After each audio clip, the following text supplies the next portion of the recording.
Welcome to the channel, That's Danger. And yeah, it seems like I'm gonna go ahead and jump on this China Mac and whole stupid young thing and shit. And like with topics like these and just topics in general, I do believe that I have a different perspective, and sometimes I have some knowledge of it.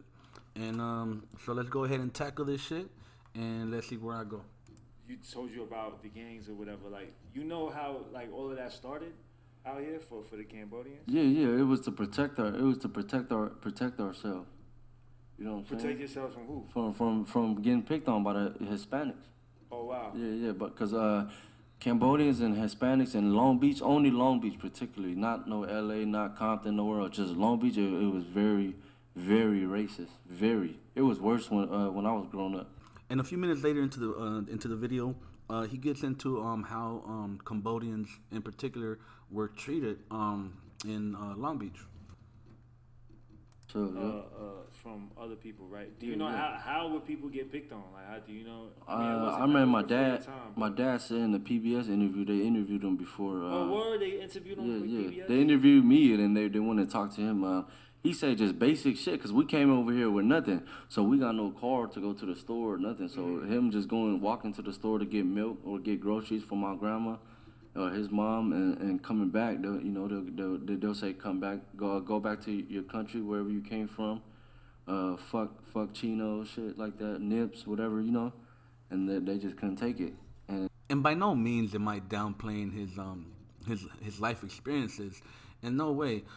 But welcome to America, and I'm not taking it lightly, but it's true, man. So my parents ended up in Compton. They had kids, and I was the youngest at that time. And I was a baby, and I was crying for milk. Guess what happened? My dad went to the liquor store, not to the grocery store. He went to the liquor store walking, and he got beat up by a black guy. You know what I mean? Shit happens. My first fight, my second fight, my third fight, my fifth fight was with a black kid. Most of the time they call me a white boy, and I was like, I'm not a white boy. I'm fucking Mexican. Stop calling me a white boy. That's how it usually started. And all the way up to high school. And all the way to high school, from the ninth grade to the 12th grade, every guy, if it wasn't every day, it was at least once a week on February, on Black History Month, where the blacks would fucking jump Mexicans. And guess what happened? We got tired of that shit too. But anyways, and another time we used to get was on Cinco de Mayo. De Mayo that came around, and sure enough, there's gonna be a riot for sure on Cinco de Mayo. The blacks just ganged up and they fucked us up. Well, not me, you know what I mean? Cause you know what I mean. Nah, but for real though, it's like welcome to America. That shit happens to everyone, and the only reason I'm trying to point that shit out is because when you speak about Mexicans, your tone changes. So there seems to be some type of hatred. But later on in the video, I did hear what you had to say about your neighbors being Mexican and all this stuff. So so that anger, I know now it translates to like, I guess, hatred and anger towards that hood. You know what I mean? So it's like, so I got into it thinking like, oh wait a minute, this fool like kind of maybe hates Mexicans, but I see that's not the case. So anyways, back to the point. Those fools are not racist. They're really not. You know what I mean? They could be. They couldn't. They could be. You know what I mean? There's always a possibility. But at the same time, it's like the way I see it, and I have always seen it, is like there's two different gangs of different races and or ethnicities that don't get along. That's just it. And to make the point that they weren't racist, like I said, if it wasn't every day for a week or once or twice a week on Black History Month, you know what I mean, they'll start a riot, and why I didn't consider them racist, because the next day it was a regular fucking day. That's just the way it was. You know what I mean? And again, for sure, on May 5th, May 5th comes around, and for sure we're gonna have a fucking riot. And after May 5th and before May 5th, everything was fucking normal. Yeah, you had your fights with blacks and Mexicans and shit, but it was more personal shit.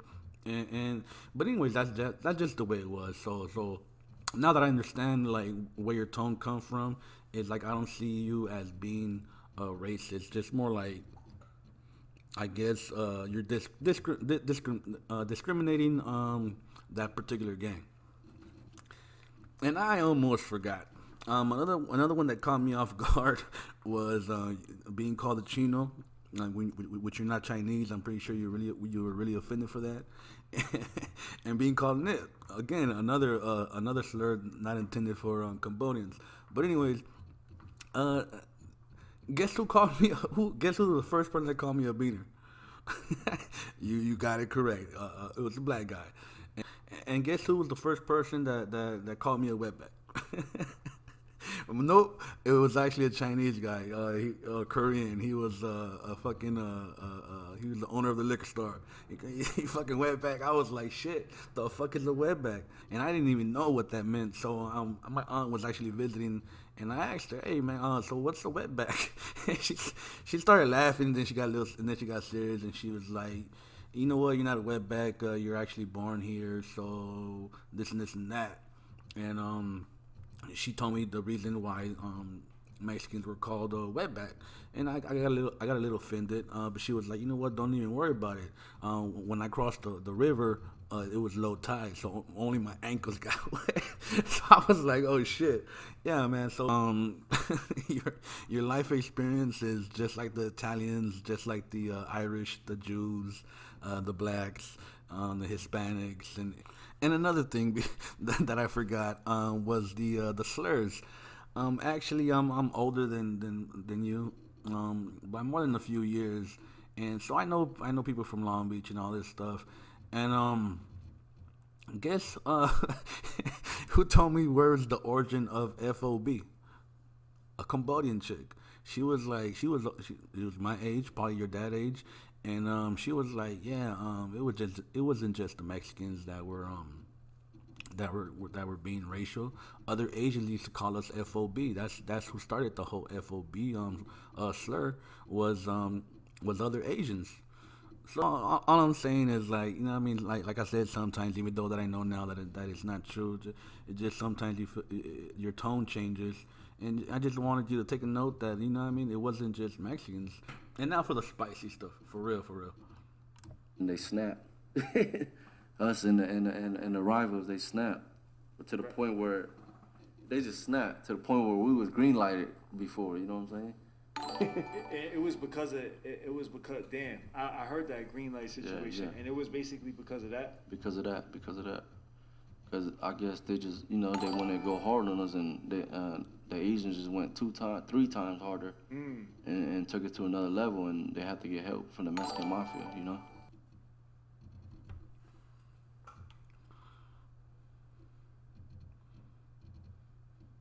So yeah, apparently and supposedly this is the spicy part.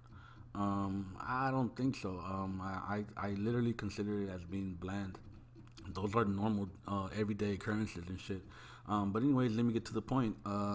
He was talking about how the Asians went 3, 4, 5 times harder, and yeah, that's true. When I was younger, you heard about those stories that the I guess, you know, everybody knows already. The Longos, they had they had their firearms, but they mostly had handguns.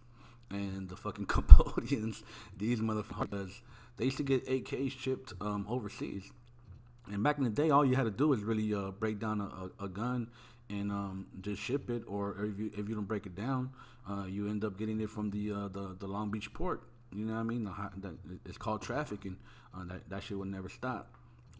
So yeah, you know what I mean. Of course, the Cambodians went 2-3 times harder because they really had heavy machinery, but again, everybody ignores that part where he says both of them snap, both the enemies and they snap.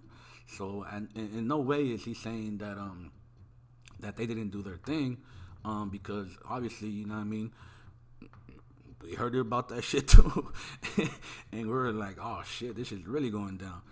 But anyways, yeah, man, it's like, yeah, they went hard. They could say that they went 2-3 times harder, 3, 4, 5 times harder, for the simple fact they're probably a smaller gang, and usually smaller gangs I wouldn't say could wipe out a bigger gang, but the bigger gang will probably get more fucking casualties for the fear fact of numbers, and usually small people in small numbers, they usually do more damage because they really don't have nothing to lose. But again, he did say both sides snap, so he's not outright disrespecting them. But you know what I mean, he has to throw a little shade because guess what? They're fucking rivals. Now we're gonna get to the part where a lot of fools like are saying that it shouldn't be, that organization shouldn't be talked about, and I agree to a certain point. To the certain point is that you shouldn't talk about that shit, especially if it's current. But if it's news that has been out for years, and in no way I'm saying that I throw out rules. Nah, of course not. But at the same time, it's like a lot of fools are taking it to the heart where that shit can elevate, and I just hopefully trying to like settle this shit down, especially with your personal thoughts. But anyways, check this out. Damn, that shit's been overtaken by Vin Moon Soo. I forget the channel that it came from, but this is a documentary probably from the early '90s, late '80s. This one was done by 60 Minutes 13 years ago. This one was done by National Geographic 12 years ago. What's this guy name? Chris Blatchford. He's been talking it way longer than 6 years ago. It's like stories that I've heard that YouTube content creators they've been asked to put some videos down, and to be honest with you, it's like I really don't see it again. I don't know. I don't throw out rules, but at the same time, if these stories have been told by CNN, 60 Minutes, Channel, National Geographic, and so on, and if they're repeating it on YouTube, what's the big deal? Again, if it's current, you know what I mean? Hey, organizations are they're dangerous. Whether it's the Mexican mafia, whether it's Italian mafia, the Asian mafia, all these mafias, they're just dangerous. So why in the fuck you want to talk about something that's current that nobody knows about? But a lot of people get offended about things that has been out for years, if not decades. Check this out. Asian inmates still fear attacks in integrated jails. LA Times. The inmates were segregated in 1994 after the Mexican mafia placed a green light on some Asian gang members. So what did he say that he couldn't talk about? I'm just saying again, you know what I mean? Don't get butthurt, don't threaten my life. but yeah, you know what I mean? It's just at a certain time, and not even at a certain time, just certain issues, you really gotta level yourself down and be like, hold on. You know what I mean? Let's take a step back. Don't take it too personal. Don't take it been out, not just with YouTube content creators, because YouTube's new. It's been out in the news for decades, I'm telling you. But with that, man, I'm out of here, man. I'm gonna shut this shit down. I got some good news. I went ahead and not buried, but I went ahead and did ¿cómo se llama esa madre? A vegetable garden, yes. And also I'm thinking about digging up some an area for some fruit. So that's the good news. And that would be the reason I didn't post anything up the couple of days ago, or the past couple of days. I had a fucked route the beginning of this week and last week. But anyways, go ahead and like, subscribe, comment, and see you next time.